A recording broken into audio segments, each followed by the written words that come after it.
வணக்கம் நண்பர்களே. இன்னைக்கு நாம ஒரு சுவாரஸ்யமான கதையை தான் இந்த வீடியோவில் கேட்க போகிறோம். இந்த கதை உங்களுக்கு பிடிச்சிருந்தா மறக்காமல் ஒரு லைக் பண்ணிக்கோங்க. இது போன்ற கதைகள் கேட்க பிடிக்கும்னா நம்ம சேனலை சப்ஸ்கிரைப் பண்ணிக்கோங்க. என் மாமியாருக்கு வயசு தான் 45. ஆனால் ஆளை பார்த்தா யாருமே அப்படி சொல்ல மாட்டாங்க. என் மனைவிக்கு அக்கா மாதிரி இருப்பா. அவளோட பேரு கோமதி.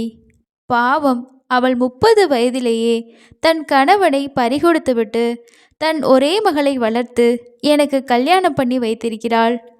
என் அத்தையின் மீது எப்பவும் எனக்கு ஒரு கண்ணுண்டு. என் பொண்டாட்டி அவள் பிறந்த வீட்டுக்கு கூப்பிடும் போதெல்லாம் மச்சினிச்சியை பார்க்க போகிற மாதிரி எனக்கு ஒரு ஃபீல் ஆகும்.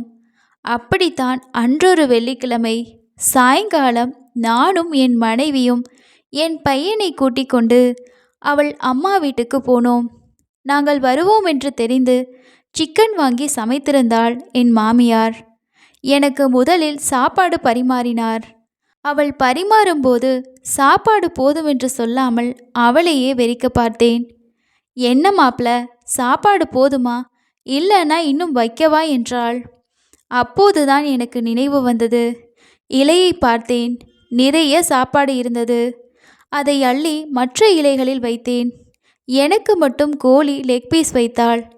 என்னம்மா, அவருக்கு மட்டும் கவனிப்பு பலமாயிருக்கு, இங்கே நாங்களும் இருக்கோம் என்றாள் என் மனைவி.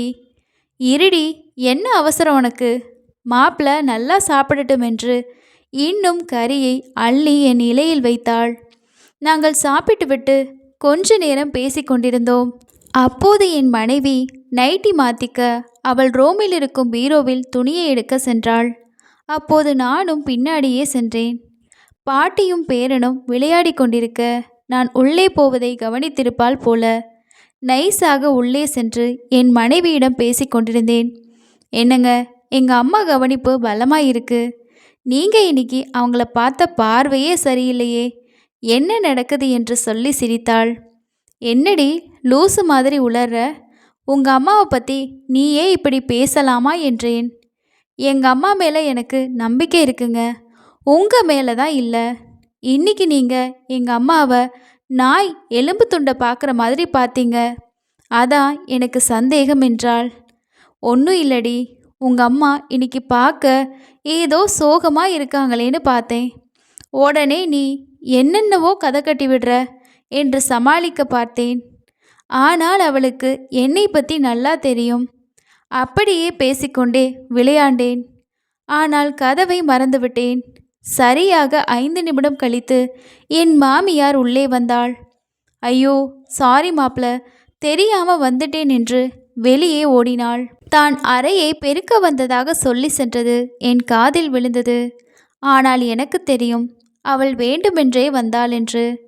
நான் வெளியில் சென்று பார்க்க அவள் கிச்சனில் இருப்பது தெரிந்து உள்ளே சென்றேன். அவள் அந்த பக்கமாக திரும்பி ஏதோ செய்து கொண்டிருந்தாள். நான் அத்தன்னு கூப்பிட பதட்டமாக திரும்பி, வாங்க மாப்ள, ரூமுக்குள்ளே தெரியாமல் வந்துட்டேன், சாரி என்றாள். அப்படியே அவள் கைகளையும் கழுவி கொண்டிருந்தாள். கைகளால் சில பல வேலைகளை செஞ்சுருக்காங்கன்னு புரிஞ்சுக்கிட்டேன். பாவம் அத்தை, நாங்கள் வேலை செய்கிறத பார்த்து அவங்களுக்கும் அவங்க வீட்டுக்காரர் ஞாபகம் வந்துடுச்சு போலன்னு நினச்சேன். அத்தை, மாமா ஞாபகம் வந்துடுச்சா என்றேன். இல்லைங்க, அவர் செத்து 10 வருஷம் ஆகுது. இன்னைக்கு வரைக்கும் யாரையும் நிமிர்ந்து கூட பார்த்ததில்ல. எத்தனையோ பேர் எனக்கு வலை வீசினாங்க. ஆனால் என் பொண்ணுக்காக நான் யாரையுமே நம்பலை. வர்றவன் என் பொண்ணை அவன் பொண்ணா நினைக்க மாட்டான். அதனால அவளை வளர்த்துக்கிட்டே எனக்கு காலம் ஓடிடுச்சு மாப்பிள்ள. அப்பப்போ அவர் ஞாபகம் வரும் என்று இழுத்தாள். ஞாபகம் வந்தா என்ன பண்ணுவீங்க அத்தை என்றேன். எனக்கு தோணுனதை செய்வேன். ரொம்ப முடியலனா ஒரு பக்கெட் தண்ணியை தலையில் ஊற்றிக்கிட்டு திரும்பவும் போய் படுத்துக்குவேன் என்றாள் பாவமாக. என்னத்தை சொல்கிறீங்க, அப்படி செஞ்சால் உங்களுக்கு ஏற்பட்ட தாகம் போயிடுமா? அப்படின்னா நீங்கள் இன்னொரு கல்யாணம் பண்ணிக்கணும் என்றேன். இனிமே கல்யாணம் பண்ணி என்னத்தை பண்ணுறது மாப்பிள்ளை என்று அலுப்பாக சொன்னாள். ஏத்த அப்படி அழுத்துக்கிறீங்க, உங்களுக்கு என்ன குறை? உங்களை பார்த்தா உங்கள் மகளுக்கு அக்கான்னு தான் சொல்லுவாங்க. நீங்கள் இன்னும் அப்படியே இருக்கீங்க. இப்போவே இப்படி இருக்கீங்களே, உங்களை எல்லாம் வயசு பொண்ணாக இருக்கும்போது பார்க்க சூப்பராக இருந்திருப்பீங்க என்று வலையை பின்னினேன். போங்க மாப்பிள, நான் என்ன அப்படியா இருக்கேன்? நீங்க ஓவரா என்ன வர்ணிக்காதீங்க என்று மறுத்தாள். அத்தை, இப்போ மட்டும் நீங்க பொண்ணா இருந்து நான் உங்களை பொண்ணு பார்க்க வந்திருந்தா அலேக்கா தூக்கிட்டு போயிடுவேன். அத்தை, நீங்க மட்டும் நல்ல புடவை கட்டி நகையெல்லாம் போட்டுக்கிட்டு வந்தீங்கன்னா தேர் மாதிரி இருப்பீங்கன்னு சொன்னேன். என்ன மாப்பிள, இன்னைக்கு தான் என்னைய பார்க்குறீங்களா?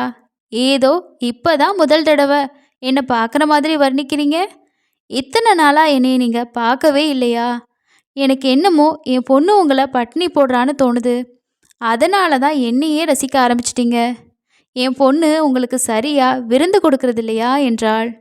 அதெல்லாம் பரவாயில்ல அத்தை, ஏதோ அப்படி இப்படின்னு வேலை செஞ்சுடுவா. நீங்கள் எப்படி அத்தை, மாமாவுக்கு பெரிய விருந்தே வைப்பீங்களா? அட என்ன மாப்பிள்ள, பழசையெல்லாம் கேட்டுக்கிட்டு எனக்கு உங்கள் மாமா முகமே மறந்துடுச்சு.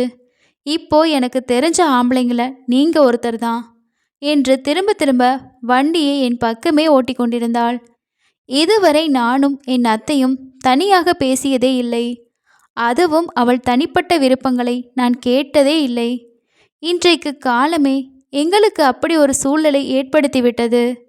அவள் கதையை கேட்க கேட்க எனக்கு அவளுக்கு உதவணும்னு தோணுச்சு.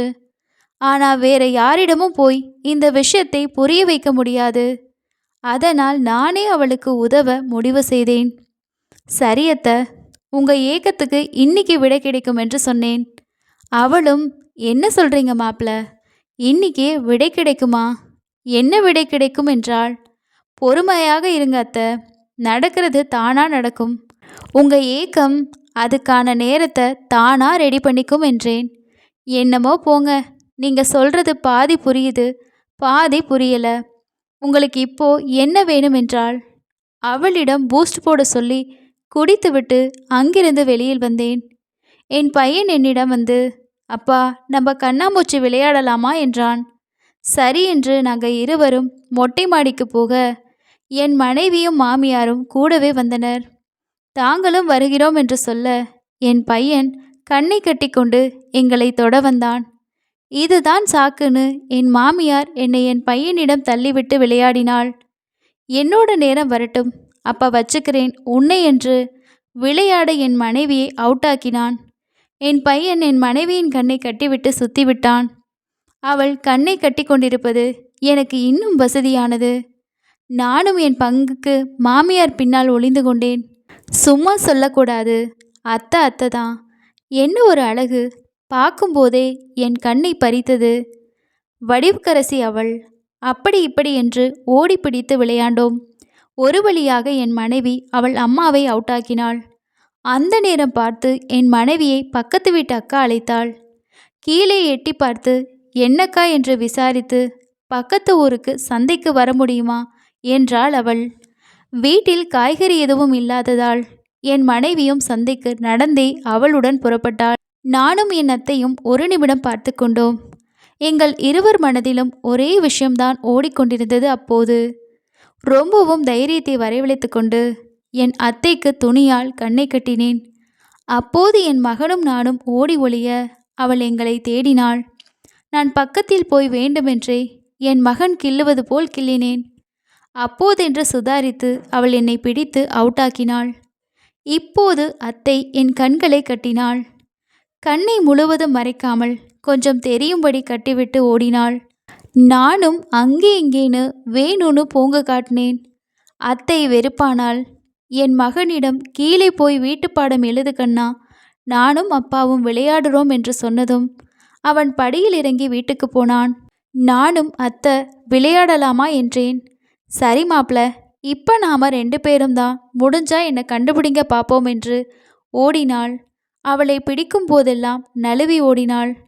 என்ன மாப்பிள்ள, உங்கள் ஓட்டம் அவ்வளவுதானா? உங்களை என்னமோன்னு நினச்சேன் என்று என்னிடம் வம்பிழுத்தாள். இதுக்கு மேல் கம்முன்னு இருந்தா நமக்கு தான் கேவலம் என்று எங்கள் அத்தையை தொட்டேன்.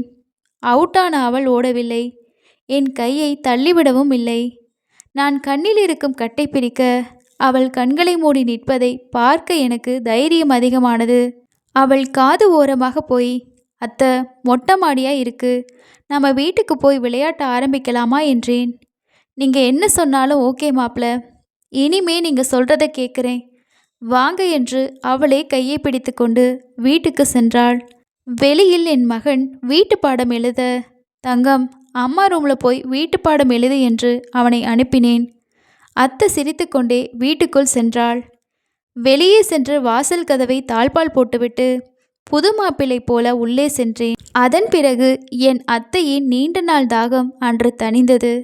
என் அத்தையும் மிகவும் சந்தோஷமாக இருந்தார். என் அத்தையை சந்தோஷப்படுத்தியதில் எனக்கும் மிக்க மகிழ்ச்சியே. என் மனைவி சந்தையிலிருந்து திரும்பி வந்ததும் நாங்கள் மீண்டும் விளையாட ஆரம்பித்தோம். என் மனைவிக்கு என் மீது சந்தேகம் இருந்தாலும் என் கணவர் என்னையும் அம்மாவையும் எப்போதும் சந்தோஷமாக வைத்திருப்பார் என்ற நம்பிக்கை எங்களுக்குள் இருந்தது. நாளாக நாளாக என் மாமியார் என்னை நன்றாக புரிந்து கொண்டார்.